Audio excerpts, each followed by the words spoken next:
الحمد لله رب العالمين والعاقبة للمتقين والصلاة والسلام على سيد الأنبياء والمرسلين محمد وآله وصحبه أجمعين ومن تبعهم بإحسان إلى يوم الدين. أعوذ بالله من الشيطان الرجيم. بسم الله الرحمن الرحيم. وإن تعودوا نعمة الله لا تحصوها. وقال النبي صلى الله تعالى عليه وسلم انظروا إلى من هو أسفل منكم لا تنظروا إلى من هو فوقكم. صدق الله العظيم وصدق رسوله النبی الکریم.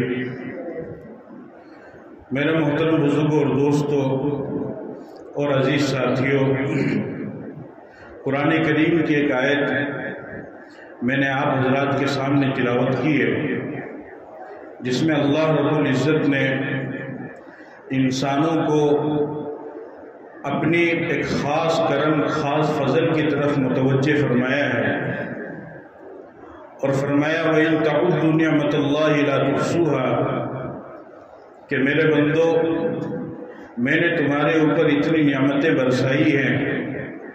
اتنی نعمتیں میں نے تمہیں عطا کی ہے کہ اگر تم میری نعمتوں کو شمار کرنا چاہو تو اسے شمار نہیں کر سکتے. یعنی اللہ رب العزت کا یہ اعلان ہے بندوں کے لیے کہ میرے بندوں، اگر تم میری نعمتوں کو گننا چاہو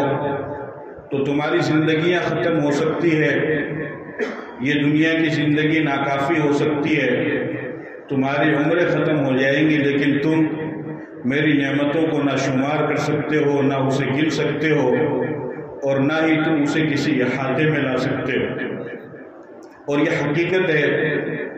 کہ انسان کے اوپر اللہ رب العزت نے بے شمار نعمتیں عطا فرمائی ہے. اگر انسان تھوڑی دیر کے لیے بھی غور و فکر کرے، اگر انسان تھوڑی دیر کے لیے بھی سوچے، اگر انسان تھوڑی دیر کے لیے عالم تصور میں جا کر کے اللہ رب العزت کے احسانات، اللہ کے انعامات کے بارے میں غور و فکر کرے، تو اسے معلوم ہوگا کہ یقینی طور پر، حقیقی طور پر اللہ رب العزت نے اتنی نعمتیں اس انسان کو عطا فرمائی ہے کہ جس کا احاطہ، جس کا حدود اور جس کی تعداد، اس کو شمار میں لانا، اس کو کسی احاطے میں لانا تقریباً ناممکن. بے شمار نعمتیں اللہ پاک نے انسان کو عطا فرمائی ہے. سب سے بڑی نعمت جو اللہ نے انسان کو عطا فرمائی وہ یہ ہے کہ اللہ پاک نے ہم سب کو انسان بنایا، ورنہ بے شمار مخلوقات اللہ پاک نے پیدا فرمائی ہیں. کائنات کے اندر تقریباً 18,000 مخلوقات ہیں، جن میں انسان بھی ہے، جانور بھی ہے، فرشتے بھی ہیں، اور دیگر تمام مخلوقات ہیں جن کو اللہ نے پیدا فرمایا. لیکن اللہ رب العزت نے ہم سب کو ان سب میں سے چھانٹ کر کے انسان بنایا، انسان والی مخلوق میں ہمیں پیدا فرمایا. اور اس نعمت کا اندازہ آپ اس بات سے لگا سکتے ہیں کہ انسان والی جو مخلوق اللہ نے بنائی ہے،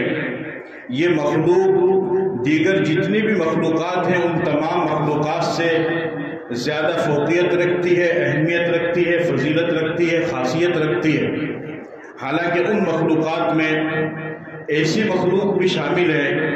کہ اگر آپ ان مخلوق کی عبادت کے بارے میں سنیں، ان مخلوق کی طاعت کے بارے میں سنیں، ان مخلوق کے اللہ کی فرما برداری کے بارے میں سنیں، تو آپ تھوڑی دیر کے لیے بھی یہ اندازہ بھی نہیں لگا سکتے ہیں کہ اتنی عظیم الشان اور اتنی مطیع و فرما بردار مخلوق کے ہونے کے باوجود، اور ایسی معصوم پاکیزہ مخلوق کے ہونے کے باوجود بھی اللہ نے ہمیں سب سے اشرف، سب سے افضل مخلوق انسان میں بنایا. وہ مخلوق کون سی ہے؟ وہ فرشتوں کی مخلوق ہے، جس کے بارے میں اللہ نے خود قرآن میں گواہی دی، لا یعصون اللہ ما امرهم ویفعلون ما یؤمرون، کہ فرشتے میری ایسی مخلوق ہے کہ وہ ذرہ برابر بھی اللہ کی نافرمانی نہیں کرتے ہیں،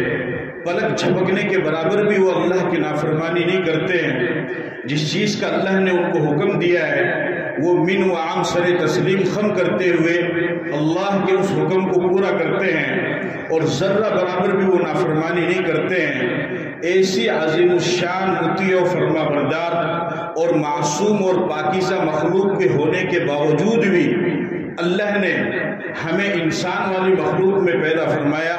اور ہمارا مقام اور مرتبہ گناہ ہونے کے باوجود، صغیرہ اور کبیرہ ہونے کے باوجود، قتل و غارت گیری کے باوجود، شراب خوری، زنا خوری، بیاج خوری کے باوجود،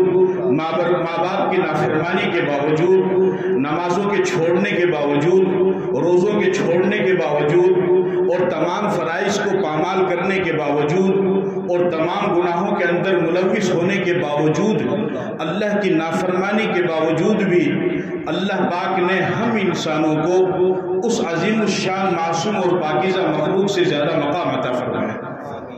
اور یہ کیوں؟ خود قرآن میں اللہ نے فرمایا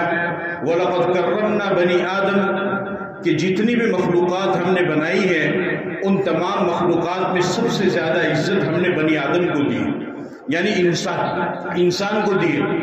پھر انسان میں اگر آپ آگے چلیں تو انسانوں میں بے شمار انسان ہیں جو مسلم بھی ہیں، غیر بھی مسلم ہیں، یہودی بھی ہیں، عیسائی بھی ہیں، مجوسی بھی ہیں، آتش پرست ہے، درخت پرست ہے، پتھروں کی پوجا کرنے والے، درختوں کی پوجا کرنے والے، سورج اور چاند کی پوجا کرنے والے، اور قدم قدم پر اپنے دیوتا اور معبود بنانے والے۔ لیکن ان انسانوں میں بھی اللہ نے فضل فرما کر کے ہمارے اوپر یہ احسان فرمایا کہ ہمیں مسلمان بنایا اور ایمان کی دولت سے سرفراز فرمایا۔ ورنہ اگر یہ ایمان کی دولت ہمیں حاصل نہ ہوتی، اللہ پاک کی مرضی تھی، اللہ اگر غیر مسلم میں پیدا کر دیتا ہم کچھ نہ کر سکتے، یہودی بنا دیتا ہم کچھ نہ کر سکتے، عیسائی بنا دیتا ہم کچھ نہ کر سکتے، آتش پرست بنا دیتا ہم کچھ نہ کر سکتے، مجوسی بنا دیتا ہم کچھ نہ کر سکتے۔ لیکن اللہ نے فضل فرمایا کہ ہمیں مذہب اسلام کی دولت سے سرفراز فرمایا۔ اور جو اس کے علاوہ دوسرے مذاہب والے ہیں، غیر ایمان والوں کے بارے میں قرآن میں اللہ نے کیا فرمایا؟ ان شر الدواب عند اللہ الذین کفروا، فرمایا ان الذین کذبوا بآیاتنا واستکبروا عنها لا تفتح لهم ابواب السماء ولا يدخلون الجنہ حتى یلج الجمل فی سم الخیاط، کہ جب تک اونٹ سوئی کے ناکے میں داخل نہیں ہو جائے گا اس وقت تک بغیر ایمان والا جنت میں داخل نہیں ہو سکے گا، قیامت تک اونٹ سوئی کے ناکے میں داخل نہیں ہوگا اور بغیر ایمان والا جنت میں داخل نہیں ہوگا۔ اور ایمان والے کے بارے میں یہ بشارت ہے کہ ان الذین آمنوا وعملوا الصالحات سیدخلهم جنات تجری من تحتها الانہار،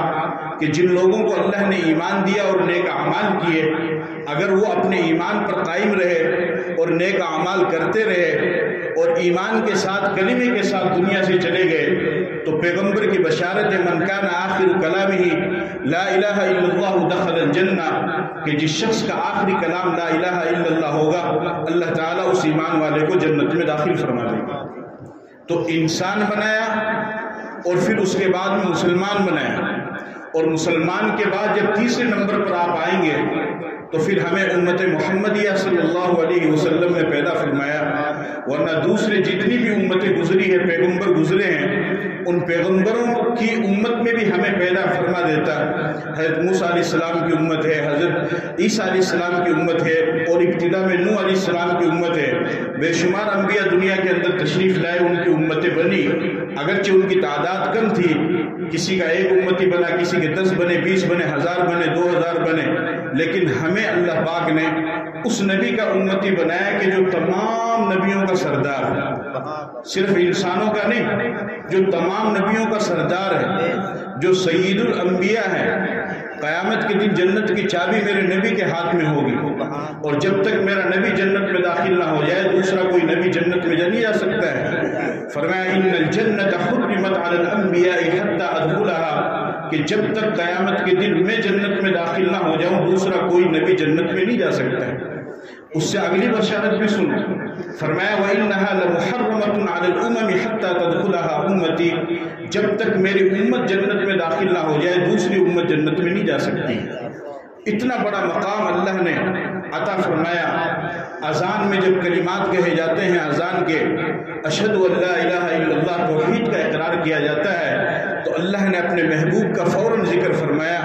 کہ اے دنیا کے لوگوں، اگر تم میری توحید کا 5 وقت اقرار کر رہے ہو تو میرے رسول کی رسالت کا بھی اقرار کہو، اور فوراً کہو اشہد ان محمد رسول اللہ۔ التحیات میں جب اللہ نے اپنا ذکر کیا، التحیات للہ والصلوات والطیبات، اللہ کی پاکیزگی، اللہ کی عبادت کو اللہ نے بیان کیا، اس کے بعد پھر فوراً اپنے نبی کا ذکر کیا، السلام علیکہ ایھا النبی ورحمۃ اللہ وبرکاتہ۔ اسی طریقے سے جب کلمہ اللہ نے ہمیں عطا فرمایا تو کلمے کے پہلے جز میں جب اللہ نے اپنی توحید کا اقرار کیا، لا الہ الا اللہ، تو فرمایا کہ دنیا کے لوگوں تمہارا کلمہ اس وقت تک معتبر نہیں مانا جائے گا کہ جب تک تم میری توحید کے ساتھ میرے رسول کی شہادت کا بھی اقرار نہ کرو، اور فوراً لا الہ الا اللہ پڑھنے کے بعد کہو محمد الرسول اللہ، تو تمہارے ایمان کو، تمہارے اسلام کو تسلیم کیا جائے گا۔ تو انسان بنایا، یہ اللہ کی نعمت، مسلمان بنایا، یہ اللہ کی دوسری نعمت، پھر تمام امتوں میں امت محمدیہ میں پیدا فرمایا، یہ اللہ کی تیسری نعمت۔ اور پھر جب ہم زندگی گزارتے ہیں، زندگی کے گوشوں میں جب ہم، زندگی کے میدان میں جب ہم قدم رکھتے ہیں، تو جب آپ غور و فکر کریں گے تو آپ کو از خود اس بات کا احساس ہوگا کہ قدم قدم پر اللہ تعالیٰ نے ہمارے اوپر احسان فرمایا ہے اور ہمیں نعمت سے نوازا ہے۔ لیکن ہماری سب سے بڑی پریشانی کیا ہے؟ ہماری سب سے بڑی پریشانی یہ ہے کہ ہم نے نعمت کو صرف ایک چیز کے اندر محصور کر دیا ہے کہ اگر وہ چیز ہمیں ملتی ہے تو وہ اللہ کی نعمت ہے، اور اگر وہ چیز ہمیں نہیں ملتی ہے تو ہم یہ سمجھتے ہیں کہ ہمارے اوپر اللہ کی کوئی نعمت نہیں، اللہ کا کوئی احسان نہیں۔ اور وہ چیز ہے پیسہ، وہ چیز ہے دولت۔ اگر پیسہ اللہ مجھے دیتا ہے لاکھوں کی تعداد میں، کروڑوں کی تعداد میں، تو میں یہ مانوں گا کہ اللہ کا میرے اوپر کرم ہے، اللہ نے میرے اوپر انعام کیا ہے۔ اور اگر پیسہ اللہ نہیں دیتا ہے، دولت اللہ مجھے نہیں دیتا ہے، مال اللہ مجھے نہیں دیتا ہے، اس کے علاوہ دوسری نعمتیں اللہ پاک مجھے دیتا ہے، تو میں یہ کہتا ہوں کہ اللہ نے میرے اوپر کوئی انعام نہیں کیا ہے۔ جبکہ اگر آپ غور و فکر کریں گے تو آپ کو معلوم ہوگا کہ پیسہ اور مال اور دولت تو بہت چھوٹی چیز ہے، اس سے بھی بڑی بڑی نعمتیں اللہ نے ہمیں عطا فرمائی ہے، بشرطے کہ کوئی غور و فکر کرنے والا۔ اب اس کو میں مثال سے آپ کو سمجھاتا ہوں۔ پیسہ، دولت، سب کچھ آپ کے پاس میں ہے۔ انسان کی زندگی یہ اللہ کی بہت بڑی نعمت ہے۔ اگر زندگی نہ ہو آپ کی تو آپ دولت کا اور پیسے کا کیا کریں گے؟ اگر آپ مر جاتے ہیں، آپ ختم ہو جاتے ہیں، دنیا سے چلے جاتے ہیں، اور لاکھوں کروڑوں کی جائیداد یا وہ رقم آپ چھوڑ کر کے دنیا سے جاتے ہیں، تو بتائیے آپ کو کیا حاصل ہوگا؟ اگر آپ کی زندگی آپ کا ساتھ نہ دے تو آپ کا پیسہ آپ کو کچھ بھی کام آنے والا نہیں۔ تو مجھے بتائیے زندگی زیادہ قیمتی ہوئی یا نہیں ہوئی؟ وہ اللہ کی نعمت ہوئی یا نہیں ہوئی؟ اور پھر زندگی کے ساتھ میں سانس کا چلنا، اس سانس کے اوپر بھی اگر غور و فکر کر لے انسان تو اسے معلوم ہو جائے گا۔ ویسے تو پورا جسم ہے، سنریہم آیاتنا فی الآفاق وفی انفسہم حتی یتبین لہم انہ الحق۔ میرے بندو پوری کائنات کو میں نے سجا دیا ہے، زمین بنائی، آسمان بنایا، چاند سورج بنائے، ستارے بنائے، موسم بنائے،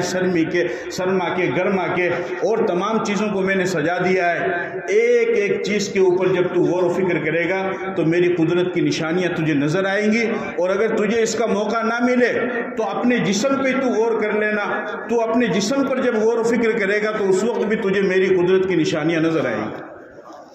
کہ اللہ نے یہ وجود بخشا ہے۔ ہاں، آنکھیں کام کر رہی ہے، اس سے پوچھو آنکھ کی نعمت جس کے پاس میں آنکھ نہیں ہے، جو دیکھ نہیں سکتا ہے، وہ اندھا ہے، وہ اپنی ماں کو نہیں دیکھ سکتا ہے، اپنے باپ کو نہیں دیکھ سکتا، اپنے بھائی کو نہیں دیکھ سکتا ہے۔ آپ نے یہ اتنی عالیشان مسجد بنائی ہے، اس مسجد کو وہ نہیں دیکھ سکتا ہے، یہاں تک کہ وہ مسجد نبوی کو اور کعبہ کو نہیں دیکھ سکتا۔ نابینا آدمی وہ کعبے کو نہیں دیکھ سکتا ہے۔ اللہ نے آپ کو آنکھ عطا فرمائی ہے، آپ اپنی ان آنکھوں سے اللہ کے گھر کا دیدار کر سکتے ہیں، کعبے کو دیکھ سکتے ہیں۔ اللہ نے آپ کو یہ کان عطا فرمائے ہیں، سننے والا اگر بہترین انداز میں قرآن کی تلاوت کو سننا چاہے تو وہ چاہ کر کے بھی بہرا قرآن کی تلاوت کو نہیں سن سکتا ہے۔ اللہ نے آپ کو کان عطا فرمائے ہیں، آپ جب چاہے قرآن کی تلاوت کو سن سکتے ہیں۔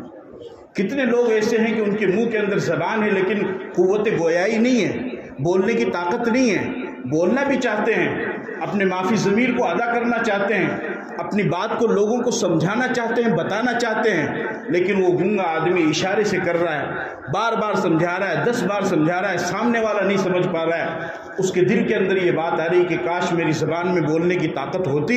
تو میں ایک ہی مرتبہ میں اس کو اپنی بات سمجھا دیتا، اپنی دل کی بات اس کے سامنے رکھ دیتا۔ اور آپ کو اللہ نے زبان دی ہے، آپ جب چاہیں جس وقت چاہیں آپ اپنی دل کی بات کو لوگوں کے سامنے رکھ سکتے ہیں۔ یہ زبان اللہ کی نعمت ہے یا نہیں؟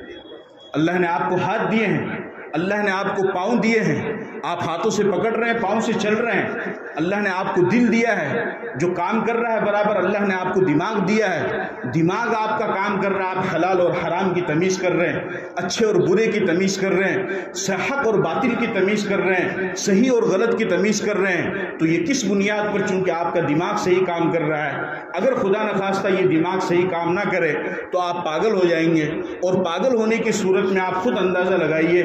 دوسرے لوگ تو دور کی بات گھر کے لوگ آپ کو رکھنا گوارا نہیں کریں گے۔ پاگل جانور تو برداشت ہو جاتا ہے لیکن پاگل انسان کبھی بھی برداشت نہیں ہوتا ہے، یہاں تک کہ پاگل باپ بھی انسان کو برداشت نہیں ہوتا ہے، اور دوسروں کے سازش کی ضرورت نہیں ہوتی ہے، خود گھر والے اس اپنے پاگل باپ کو، پاگل ماں کو، پاگل بھائی کو پاگل خانہ تلاش کرتے ہیں اور وہاں پر ایڈمیشن کروانے کی کوشش کرتے ہیں۔ لیکن آپ کا دماغ برابر کام کر رہا ہے، تو یہ اللہ کی نعمت نہیں ہے تو اور کیا ہے؟ اس سے آگے اگر آپ جائیں گے تو آپ کا سانس یہ برابر چل رہا ہے، سانس کا آنا اور سانس کا جانا یہ کیا کم اللہ کی نعمت ہے؟ اگر اللہ پاک ہمیں سانس دے دیتا اور سانس دینے کے بعد میں یوں کہتا کہ بھئی دیکھو میں تو تھا نا سانس دے دیا ہوں، اب تھے سنبھالو انہیں، قد تو کھینچنا ہے اور قد مائن لینا ہے، تو آدمی تو آپ کا کام میں لگ رہا ہے، اگر تھوڑی سی بھی لیٹ ہو جاتی تو کام ہو جاتا اس کا۔ لیکن اللہ نے سانس دیا اور یہ کہا کہ میرے بندے اس کی ذمہ داری بھی میں لیتا ہوں۔ اب آدمی اپنے کام میں لگا ہوا ہے، دکان میں لگا ہوا ہے، نماز پڑھ رہا ہے، دنیا کے کام میں لگا ہوا ہے، اللہ نے ذمہ داری لے لی ہے، اللہ ٹائم سے سانس بھیج بھی رہا ہے، نیچے بھی اتار رہا ہے اور ٹائم سے سانس باہر بھی نکال رہا ہے۔ جب آپ باہر کی سانس اندر لیتے ہیں تو باہر کی خوشگوار ہوا وہ اندر جا کر کے اندر کے جراثیم کو ختم کرتی ہے، اور جب آپ اندر کی سانس باہر نکالتے ہیں تو پھر وہ باہر کی جو گندگی کے جراثیم ہیں ان کو اللہ تعالیٰ باہر نکال دیتا ہے۔ یہ سانس کا وقت پر چلنا یہ اللہ کی نعمت نہیں ہے تو اور کیا ہے؟ یہ برابر ٹائم کر رہا ہے۔ جن کو سانس کی تکلیف ہے ان سے آپ جا کر کے پوچھیے، اور اگر انسان صرف اس سانس کی نعمت کا شکر ادا کرنے لگ جائے تو وہ اس کا نہیں ادا کر سکتا ہے۔ شیخ سعدی رحمۃ اللہ علیہ فرماتے ہیں، انہوں نے کسی کے حوالے سے لکھا ہے شرح کے اندر، شرح گلستہ کے اندر، کہ ایک انسان ایک دن میں تقریباً 24,000 مرتبہ سانس لیتا ہے، اور ایک سانس پر ایک مرتبہ اللہ کی نعمت کا شکر ادا کرنا واجب ہے۔ تو اگر جب انسان ایک دن میں تقریباً 24,000 مرتبہ سانس لے رہا ہے تو آپ اندازہ لگا دیجیے کہ اتنی ساری نعمتیں تو اللہ نے ہمیں 24,000 نعمتیں تو ایک دن میں عطا فرما دی۔